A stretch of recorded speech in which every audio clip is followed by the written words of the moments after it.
FlowBuilder for a small model. We decompose the resources which are accumulated cost assumed for a period of 1 year. This is a random model for a small organization. Let's have a look at the total costs. So here we have roughly 3 million on cost, 300,000 depreciation, 400,000 energy, facility cost, IT, you read it. And we also have here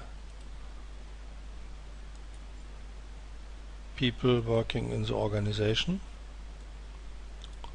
and in order for them to do their job, they do certain activities, and whatever they do, they have a cost of salary, wages, benefits. They also have facilities they use here by square meter, travel expense and other pieces, and also there are other costs like raw material, depreciation. So we decompose the total cost of that small organization onto the activities and cost objects which are product and customers. So in this step we just calculate the workplace cost, and we simply do this by decomposing this via the matrix of those guys here. So in order to do this, I need to drag and drop just to explain this one step, and I'm taking this driver here, and through drag and drop I'm getting here what I call a workplace cost. So here we have the workplace cost, still 2.88 million. Now we have more details, and if I go and reduce it back to where we came from, to accounts, I have exactly the same. So this is how it goes. We don't need this here. Well, we leave this here, and we hide this as well. So this is the same step. So we make a decomposition of the resources via this matrix, and we are getting this here just to show this. See, exactly the same. And we take this and run it over the activity versus expense matrix. That means those people in the organization do certain activities, and the assumption is that we have the time in hours over the months, for an example.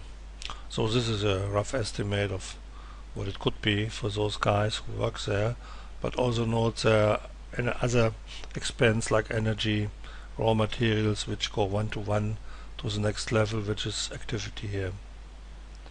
So for example, visit customers, a lot of them are visiting customers. Well, this is a multifunctional organization, so they know their job and can replace anybody. That's the assumption here. And those workplace costs assigned over those times get you the activity cost, as you can see here. So here we have now the activity cost, still 2.88, and we have it by the people, the activity, and the accounts, and even the drivers. So that means if I just look at the driver, I can look at the driver by the eyes of a Pareto, and you see here it's equally assigned, its ranking, and something else. Alright, so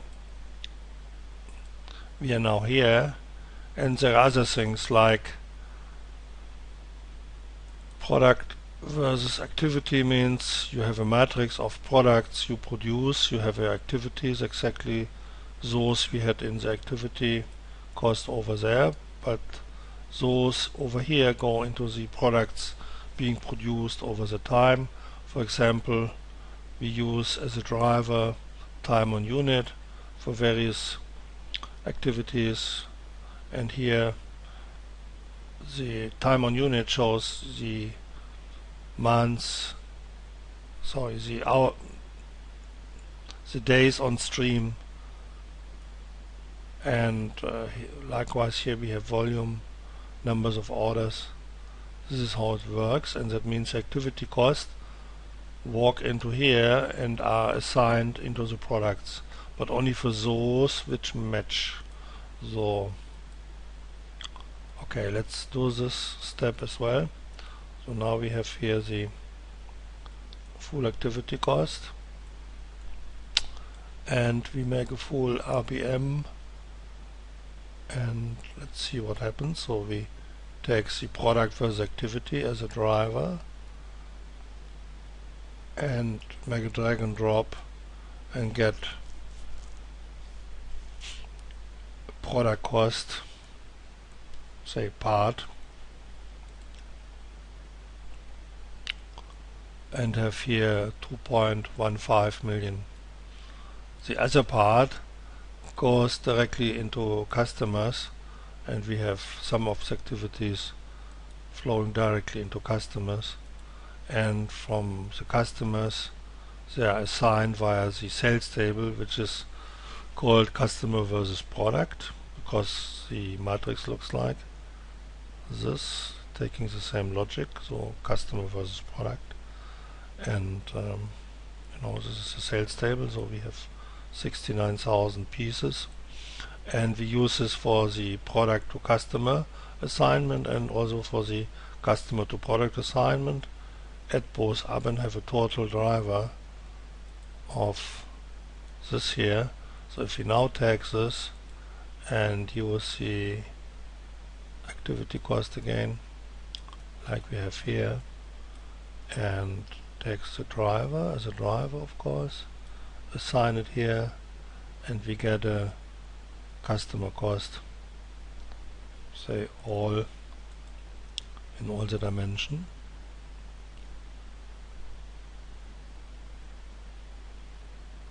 See, we now have 2.88 in all those dimensions, and we have 21,000 details. So you see, out of this small organization we get quite some details. And if I go back and say, well, I'd like to see what I did before, whether it matches the accounts again. Let's see. Obviously it does, and well, I could make a delta, and you know, it perfectly matches. So, and here is how it goes. So we do this, we get this in 7 dimensions, we don't need that all, reduce it to customer and product, match it with the resource, make revenue minus those costs, get a profit. So we have 362,000, and then we make a database, and from here we look at the customer value curve, and here's what we get for this, and looking at the product value curve we get this.